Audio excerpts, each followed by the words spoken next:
মক্কার এক পাহাড়ি শহরে বাস করতেন একজন মানুষ যার সত্যবাদিতা, ন্যায়পরায়ণতা আর কোমল হৃদয় সবাইকে মুগ্ধ করত। তিনি ছিলেন আমাদের প্রিয় নবী মুহাম্মদ সাল্লাল্লাহু আলাইহি ওয়াসাল্লাম। একদিনের ঘটনা, নবীজি সাল্লাল্লাহু আলাইহি ওয়াসাল্লাম প্রতিদিনের মতো পথে হাঁটছিলেন। মক্কায় তখন ইসলাম ছড়িয়ে পড়ছে ধীরে ধীরে, কিন্তু অনেক লোক তখনও ইসলামের বিরোধিতা করত। এদের একজন ছিলেন এক বয়স্কা মহিলা। তিনি নবীজিকে পছন্দ করতেন না, বরং যখনই নবীজি তার বাসার সামনে দিয়ে যেতেন তিনি নবীজির ওপর ময়লা আবর্জনা ফেলে দিতেন।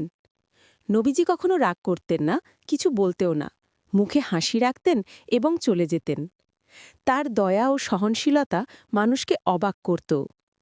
একদিন নবীজি সেদিক দিয়ে যাচ্ছেন, কিন্তু দেখলেন মহিলাটি বাইরে নেই এবং মাথার ওপর কোনো ময়লাও পড়ছে না। তিনি ভাবলেন, আজ কেন মহিলাটি আসেননি?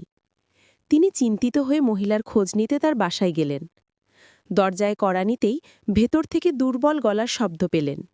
মহিলা অসুস্থ, জর্জরে পড়ে আছেন।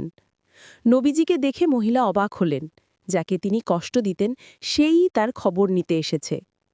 নবীজি মমতা দিয়ে বললেন, মা, শুনলাম আপনি ভালো নেই, আমি আপনাকে সাহায্য করতে পারি কি?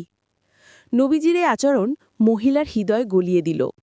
তিনি কাঁদতে কাঁদতে বললেন, আমি এতদিন যাকে কষ্ট দিয়েছি তিনিই আজ আমার খবর নিতে এসেছেন। আপনার মতো মানুষ মিথ্যা হতে পারে না। আপনার ধর্ম নিশ্চয়ই সত্য। সেদিনই মহিলা ইসলামের প্রতি আকৃষ্ট হলেন। তার মনের শান্তি নেমে এলো নবীজির চরিত্র দেখে। রাগ নয়, প্রতিশোধ নয়, শুধু দয়া আর ক্ষমা।